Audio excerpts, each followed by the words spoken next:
राजस्थान के इतिहास की लेक्चर श्रृंखला में आज हम ब्रिटिश उपनिवेशवाद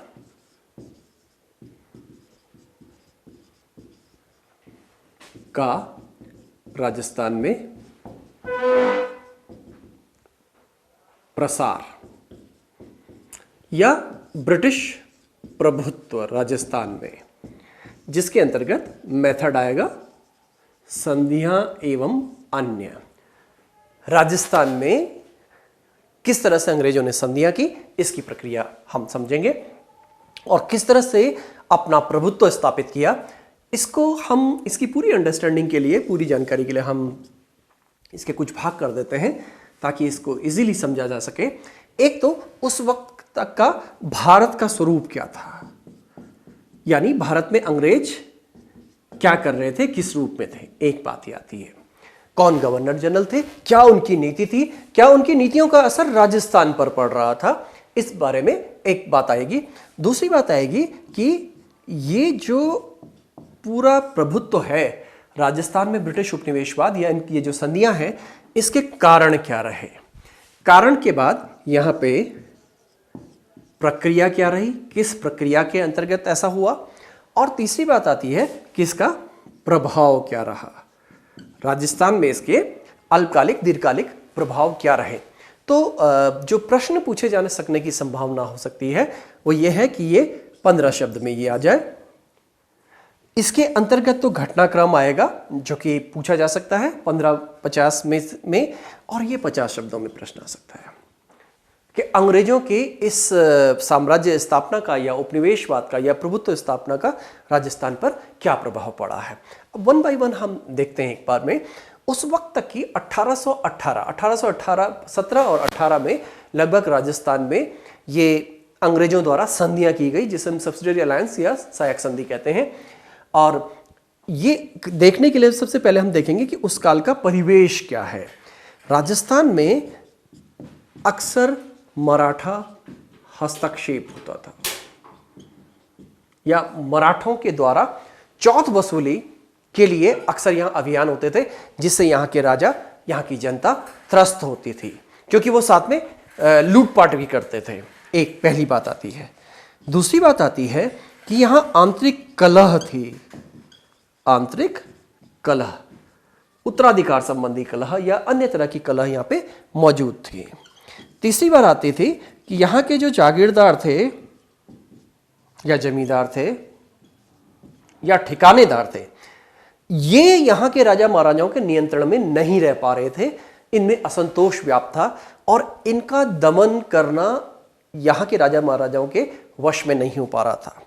चौथी बात जो यहां की बात समझने की है वो इसके थ्रू समझी जाए भारत में अंग्रेज, वो ये आती है बात कि जब राजस्थान, अगर हम मैप की बात करें तो ये लगभग राजस्थान का भाग है और यहां से आज का पाकिस्तान शुरू होता है, ये अफगानिस्तान है, यहां पे रशिया है, रूस है, यहां इंग्लैंड है। तो यहां के जो गवर्नर जनरल थे लॉर्ड मिंटो के समय से ही, मिंटो की बात आती है कि लगभग 1806 से लेकर 1809 के आसपास में मिंटो जो था वो इस रूस से बहुत ज्यादा डरा हुआ था, रशियोफोबिया जिसको कहते हैं। उसी वक्त एक चीज और हुई है, वो ये कि नेपोलियन का उदय हो रहा था। 1799 से लेकर 1815 तक नेपोलियन का युग रहा और अक्सर अंग्रेजों को डर रहा कि नेपोलियन भारत आ सकता है। इसलिए राजस्थान की तरफ अंग्रेज अपना प्रसार करना चाहते हैं, ईस्ट इंडिया कंपनी प्रसार करना चाहती है ताकि उनका जो मुख्य राज्य है वो सुरक्षित रहे। इसलिए चाहे वो सीधे जीत करो, अंग्रेजों की जो प्रसार की प्रक्रिया थी वो दो रूपों में थी। एक तो वो सीधे युद्ध द्वारा किसी राज्य को अपने में मिला लेते थे, सीधे वॉर के द्वारा, और दूसरा ये है उनके साथ ये संधियां करते हुए। संधियां कौन सी? सहायक संधि। सहायक संधि यानी सब्सिडरी अलायंस। ये क्या है, जरा इसकी बात को देखें।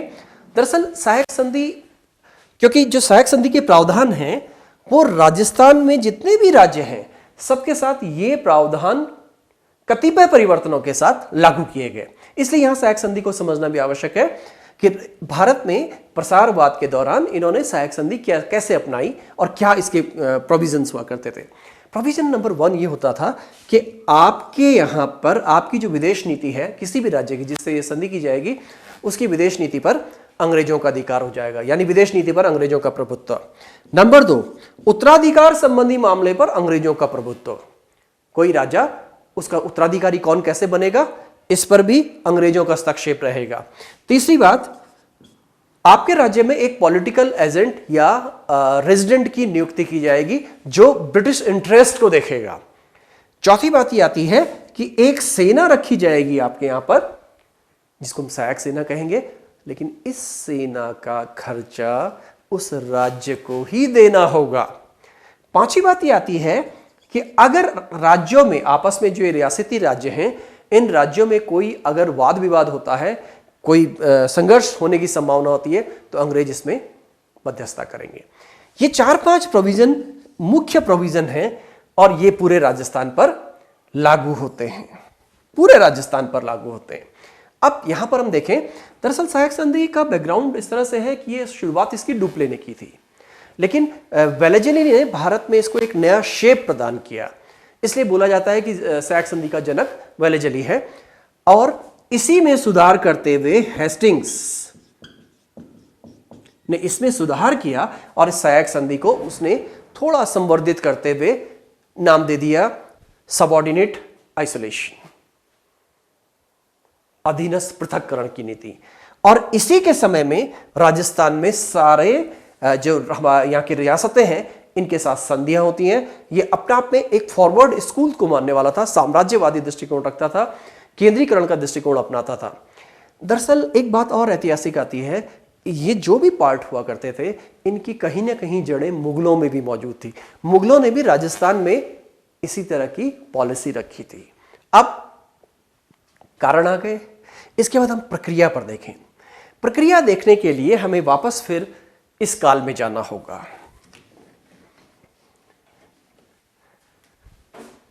सहायक संधियां जो राजस्थान में हुई, और जैसे अंग्रेजों ने राजस्थान को अपने प्रभुत्व में रखा, कारण जब ये हो गए तो अब राजाओं को लगने लगा कि उनको संधियां करनी चाहिए। राजाओं की स्थिति यह है कि अब वो संधि करने की स्थिति में हैं। इसमें एक बात और आती है कि राजा अब ये भी देख रहे हैं कि अंग्रेजों ने मराठों को भी पराजित किया है, अंग्रेजों ने गोरखों को भी पराजित किया है, अंग्रेज भारत के एक बहुत बड़े भूभाग को अपने नियंत्रण में कर चुके हैं। इसलिए अब इनको लगता था कि हमारा नंबर भी है। अब ऐसी स्थिति में उनको लगा कि अगर कोई उनके साथ संधि की वार्ता होती है तो उनको इससे इनकार नहीं करना चाहिए, क्योंकि परिस्थितियां ये मौजूद हैं। तो ये जो प्रक्रिया है हमारे यहाँ राजस्थान में, जो संधियों की प्रक्रिया है, वो पहली प्रक्रिया तो ये है कि वो 1803 से लेकर के 1805 तक है, 5 कह लीजिए या 6 कह लीजिए। और दूसरी प्रक्रिया है जो कि मुख्य प्रक्रिया है, क्योंकि इसको बाद में कैंसिल कर दिया गया। दूसरी प्रक्रिया है जो 1817 से शुरू होती है और 1823 तक चलती है, यही मानी जाती है। यहां पर हम इस बिंदु पर आते हैं कि अंग्रेजों के जब मराठों के साथ युद्ध हुए तो 1803 से 1806 तक सेकंड मराठा युद्ध हुआ। इस सेकंड मराठा युद्ध के दौरान जब दो तरफ के सेनापति हैं, अंग्रेजों के 2 तरह के सेनापति हैं और 2 तरफ से हैं। साउथ में आर्थर वेलेजली थे और नॉर्थ में लॉर्ड लेक थे।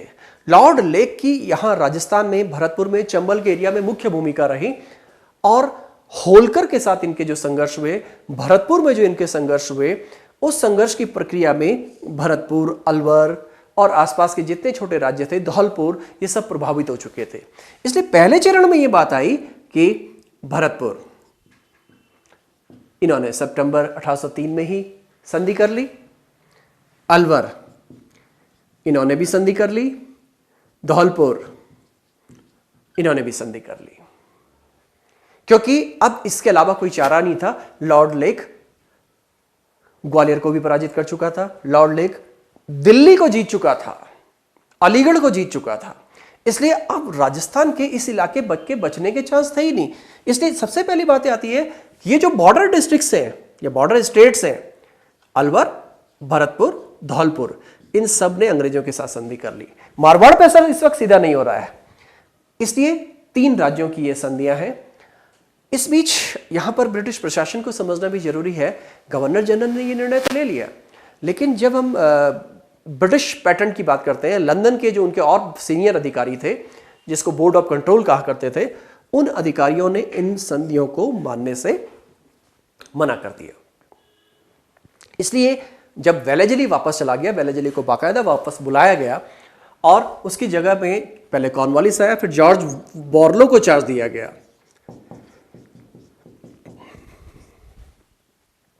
और इन संधियों पर विचार होना बंद हो गया और अंततः ये संधियां समाप्त हो गई।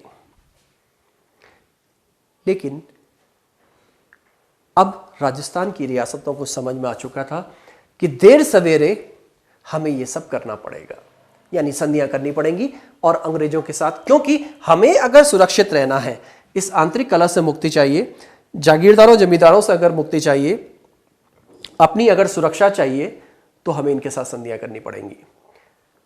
अब आती है सेकंड स्टेज, यानी मेन जो फ्रेम है यहाँ का संधियों का, उसको समझने की बात आती है। इसको समझने के लिए हम वापस फिर इसमें चलते हैं। अंतिम निर्णायक युद्ध होता है जिसको हम कहते हैं 1817 से 18। ये तीसरा मराठा युद्ध है। इस तीसरे मराठा युद्ध से ठीक पहले दो तरह के युद्ध और हुए। एक को हम पिंडारियों का दमन कहते हैं और एक को हम गोरखों के साथ युद्ध कहते हैं, 1815-16। इन दोनों घटनाओं ने एक बार फिर से एक तरफ मराठों की स्थिति को कमजोर कर दिया। जब मराठों की स्थिति को कमजोर कर दिया तो इधर राजपूत राज्य ये सोच रहे हैं कि संधि करना अब भविष्य में आवश्यक हो जाएगा। इसलिए सबसे पहली घटना यह हो गई कि जब पिंडारियों का दमन किया गया तो राजस्थान में टोंक में जो छोटी सी रियासत बनाई गई, इस रियासत की जिम्मेदारी आमिर खां पिंडारी को सौंप दी गई। ये एक प्रकार की तुष्टीकरण की नीति थी ताकि वो उनका समर्थक बना रहे। हालांकि ये आमिर खां पिंडारी वही था जिसने राजस्थान में बहुत लूटपाट मचाई थी जब मराठा राजस्थान में आते थे, चाहे वो झालावाड़ के रास्ते आए, चाहे वो लालसौट के रास्ते आए। वो राजस्थान में एक तरह से लूटपाट भी करते थे, चौथ वसूली करते थे और उसी को अंग्रेजों ने एक तरह से टोंक का नवाब बना दिया। तो पहला परिणाम यहीं पर सामने आ गया जब पिंडारी वाली समस्या को हल किया जा रहा था। उसके उपरांत अब आती है पूरी सहायक संधियों की प्रक्रिया। सहायक संधियों की प्रक्रिया के लिए अब हम थोड़ा सा इसको विस्तारित कर लें। जैसा कि मैं बता चुका हूं कि 1817 से लेकर के और 23 तक सबसे पहले करौली और सबसे अंत में सिरोही। करौली से लेकर सिरोही तक 1817 में करौली और कोटा, ये दो राज्य हैं, क्योंकि फिर अगेन करौली और कोटा ये समीपवर्ती राज्य हैं। सबसे पहले इन्होंने संधियां की। इसके उपरांत संधियों की प्रक्रिया शुरू होती चली गई जो कि निरंतर चलती चली गई। चाहे हम जयपुर की बात करें, जयपुर, अलवर, जोधपुर, बीकानेर, जितने स्टेट से सबकी संधियां 1818 में हुई। सिरोही 1823 में हुआ। 1823 में इसलिए हुआ क्योंकि मेवाड़ के महाराणा ने हस्तक्षेप कर दिया। इस कारण से जब सिरोही और मेवाड़ की समस्या हल हुई, उसके बाद सिरोही के साथ ये संधि की गई। अब प्रावधान अगेन जो पहले मैं बता चुका हूं कि क्या होगा। इन सब राज्यों में, इनमें से अलवर और जयपुर जैसे राज्य थे जिनको यह कहा गया कि आपको खराज नहीं देना है, रेवेन्यू नहीं देना है, लेकिन उनसे कुछ और चीजें मांग ली गई। सेना मांग ली गई, आपको सेना देनी होगी। अब क्या क्या होगा, वो प्रावधान जो सब जगह उधर भी आए थे। यहां पर एक ब्रिटिश रेजिडेंट या पॉलिटिकल एजेंट की नियुक्ति की जाएगी। ये अंग्रेजों की तरफ से होगा। इनकी विदेश नीति पर अंग्रेजों का अधिकार होगा, यानी करौली को, सिरोही को, इनको कोई अधिकार नहीं है कि वो किसी तरह की अंतःक्रिया किसी दूसरे राजपूत राज्य के साथ कर सके, यानी विदेश नीति पर अंग्रेजों का नियंत्रण होगा। ब्रिटिश रेजिडेंट या पॉलिटिकल एजेंट यहां पर आ गए। सेना, ज़्यादातर जगहों पर राजस्थान में सेनाएं भी बनाई गई, चाहे हम मेवाड़ भील कोर की बात करें, चाहे हम किसी अन्य कंटिजेंसी की बात करें, ये सेनाएं बनी। इसी तरह से अगर राज्यों में आपस में कोई लड़ाई होती है तो अंग्रेज बीच में हस्तक्षेप करेंगे। ये इन सभी संधियों के प्रावधान हुआ करते थे। अब इस प्रावधान के उपरांत स्वाभाविक रूप से अप्रत्यक्ष रूप से राजस्थान की रियासतें अंग्रेजों के नियंत्रण में, अंग्रेजों के प्रभाव में आ चुकी थी। अब इसका हमको यह देखना है कि इसका जो प्रभाव है वो क्या रहा। इसके दोनों तरह के प्रभाव रहे, दीर्घकालीन प्रभाव और अल्पकालीन प्रभाव। तो वन बाय वन जरा इनके प्रभाव, क्योंकि प्रभाव पर मेन पूछा जाता है। ये जो प्रश्न है ये ऑब्जेक्टिव टाइप के क्वेश्चंस बनते हैं कि कौन सी संधि कब किसके साथ हुई। अब यहां पर प्रभाव जो है वो जरा देखने की आवश्यकता है। सबसे पहली बात, कारण देखते हैं। इन कारणों के साथ ये रिजेंबल कर रहे हैं नहीं कर रहे हैं। प्रभाव के अंतर्गत अंग्रेजों का प्रभुत्व स्थापित,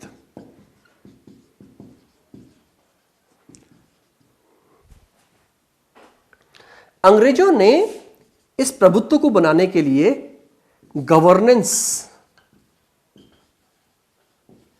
एक जो मैकेनिज्म था गवर्नेंस का, वो राजस्थान में स्थापित किया। वो मैकेनिज्म क्या था? एक एजेंट टू गवर्नर जनरल की पोस्ट बनाई गई, जो अजमेर या आबू, कुछ टाइम अजमेर में रहा, कुछ टाइम आबू में रहा। ये सीधे राजस्थान राजपूताना की रिपोर्टिंग गवर्नर जनरल को दिया करता था। गवर्नर जनरल यानी कि कलकत्ता में सारी रिपोर्टिंग कलकत्ता जाएगी। इसी तरह से तीसरी बात यह आई कि अब इस राजस्थान को गवर्नेंस देने के लिए, जैसा कि यहां पे मैंने छोटा सा मैप बनाकर बताया है, इसको गवर्नेंस किस तरह से दी जाए। राजा महाराजाओं की जो गद्दियां थी वो तो सुरक्षित रखी गई, लेकिन इनके लिए कहा गया कि उत्तराधिकार के मामले में अंग्रेज हस्तक्षेप कर सकते हैं। अब इस जगह पर एजीजी है, डूंगरपुर, उदयपुर, बीकानेर, जोधपुर, जयपुर, भरतपुर, अलवर, धौलपुर, सारे राज्य जो हैं वहां पर पॉलिटिकल एजेंट नियुक्त कर दिए गए अंग्रेज कंपनी की ओर से। वो इन रियासतों की संपूर्ण घटनाएं, क्योंकि जैसा कि प्रावधान में ही था कि अंग्रेजों के जो राजनीतिक हित हैं उनका ध्यान रखेंगे कौन? ये पॉलिटिकल एजेंट। और ये सूचना ये एजीजी को देंगे, एजेंट टू गवर्नर जनरल, और ये फिर फर्दर इसको गवर्नर जनरल को दे देगा। इसके उपरांत चौथा बिंदु आता है रेवेन्यू के क्षेत्र में, चाहे हम नमक की बात करें, चाहे अफीम ओपियम की बात करें, इन पर धीरे धीरे अंग्रेजों ने अधिकार करना शुरू कर दिया। अब इसके साथ साथ एक बात और आती है कि जो सहायक संधि में भी आई थी, जैसे हम एमबीसी की बात करते हैं, मेवाड़ भील कोर, इसकी स्थापना, ऑफिशियल स्थापना 1843 में हुई। जोधपुर लीजियन की बात करें, शेखावटी ब्रिगेड की बात करें, मेर बटालियन की बात करें, ये राजस्थान के वो सशस्त्र बल थे जो कि अंग्रेजों ने स्थापित किए। इसलिए ये सब प्रक्रियाएं सामने आई। तो सैन्य स्थितियां भी अपने आप में सामने आ रही हैं। अब एक बात और आई कि क्योंकि यहां जागीरदार जमींदारों का एक असंतुष्ट वर्ग था, ये इन पर नियंत्रण अंग्रेजों का हो गया, इसलिए इनका जो असंतुष्टि का लेवल था वो और भी बढ़ता चला गया, जो 1857 में एक कारक बना। इस प्रकार से प्रभाव की बात आती है।